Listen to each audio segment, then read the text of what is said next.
ဒီနေ့ကတော့ electrical power engineering ဆိုတဲ့ EP major အကြောင်းကို sharing လုပ်ပေးသွားမှာဖြစ်ပါတယ် So what is electrical power engineering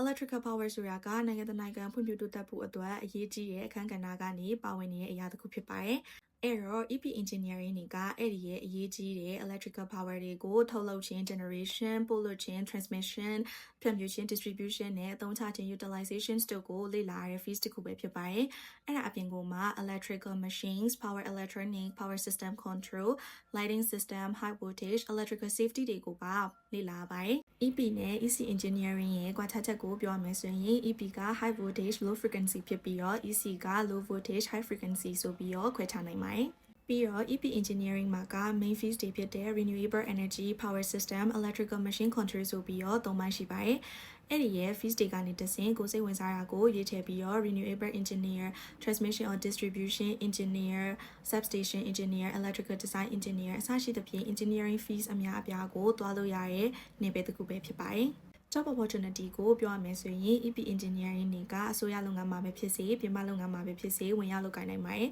။အဲ့ဒါအပြင်ကမှ local မှာရော global မှာပါ job opportunities ကတော်တော်လေးကောင်းပါတယ်။ demands တွေမြင့်တဲ့ fees တစ်ခုလို့လည်းဆိုနိုင်ပါတယ်။ EP engineer ကနေသစင်သင်မောလိုက်ပြီးတော့စီမံလည်းလုပ်လို့ရပါတယ်။အဲ့ဒါအပြင်ကမှ M&E အပိုင်းတွေ MEP အပိုင်းတွေမှာလည်းဝင်ရောက်လုပ်ကိုင်နိုင်ပါတယ်။ဆိုတော့သင်က solar wind hydropower ကနေသစင် electric generate လုပ်တာတွေ AC ကနေ DC ပြောင်းလဲတာ transformer တွေအကြောင်းနဲ့ building တွေရဲ့ lighting system တွေအကြောင်းကိုစိတ်ဝင်စားပြီးတော့လေ့လာချင်တဲ့လူဖြစ်တဲ့ဆိုရင် EP major က gonna match with you ပါမနေ့ဖြန်မှာ CIT engineering အကြောင်းကို sharing လုပ်ပေးသွားမှာဖြစ်တဲ့အတွက်ကြောင့်မို့လို့ see you in the next video. Thank you for watching.